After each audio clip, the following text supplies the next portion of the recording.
Guys, it's me Chris and welcome back to another YouTube video, and in today's video I'll be giving you some tips and tricks to surviving London life on a budget. London's well known as being one of the most expensive cities to live in the UK, and having lived here now for 4 years I've definitely discovered some little tricks that's helped me enjoy the city life whilst also not breaking my bank in the process. So living in London and the accommodation can be very daunting. It can be seen as very expensive, especially when comparing it to a lot of other universities in the UK. But there is little tips and tricks you can use to save money on this.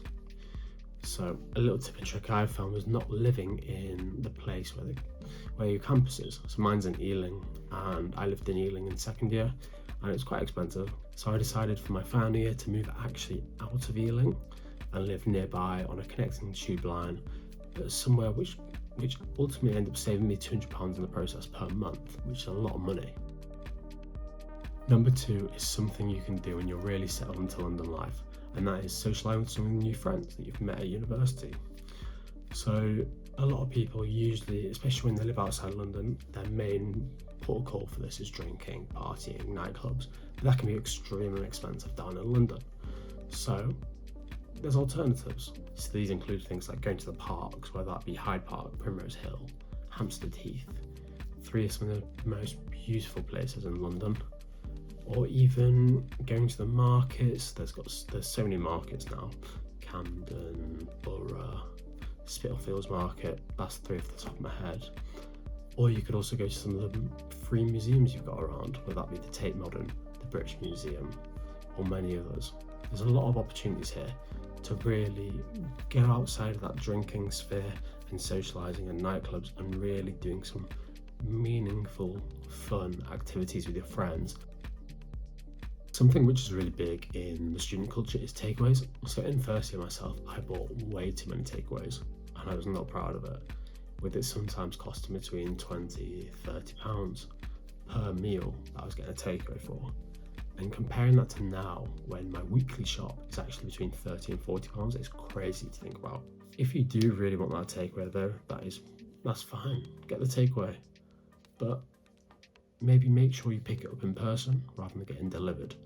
Because not only will that really make you think about whether you actually want the takeaway, because you've actually got to go pick it up, it actually saves that delivery fee, which can sometimes be up to £5, which is massive in the grand scheme of things. So yeah, get a takeaway if you want one, but just be smart about the way you do it. And if you can, get some for leftovers in the morning for breakfast. It really helps. Alright, so one of my favourite things about being a student, arguably my most favourite thing, is student discount. I think everyone knows about it coming into uni, but they don't know how many things it actually applies for. And not a lot of companies actually advertise for it. If you ask, sometimes you can get away with it and get that discount, which is so nice, even if it is 10-20%. To find these kind of discounts, student beans and uni days, they're your port of calls. Just get your code, sign in, and just go crazy with the discounts. Little tip and trick, you can actually apply your uni days and your student discount to your Oyster card. It saves you a third on your rail, like all your rail travel on the tubes or your buses or however you get around London, which really can make a difference. Saving money on the tube every time you use it, just making it cheaper, makes life so much easier. And I definitely recommend doing that and just making the most of your time here and seeing everything there is to see that London has to offer us. If you do find yourself low on money and stressed and anxious about the money you have, then I would definitely recommend getting a part-time job which complements your studies. For me, I've had a job every year I've been at university and I found it really helpful, not only to save money, but for the perks as well I get with it. So I've always worked at places which will benefit me, not in my career, but also in my general day-to-day life. Usually aiming at food places, drinks places. So I actually get a real world positive, which on my shift will be free food. So the place I work in now, I get free pizzas and a free roast every Sunday, which game changer as a student, absolute game changer. So I definitely recommend that. Be smart about where you work, because there is some positives in there for you, not only the money, and it gives you time to take your mind off university whilst also making money in the process, so you can enjoy maybe the finer things in life. That is 5 ways to survive living life in London on a budget. I really hope you enjoyed, guys. It's not as stressful as you think down here. It's actually really fun, and there's so many free things to do here.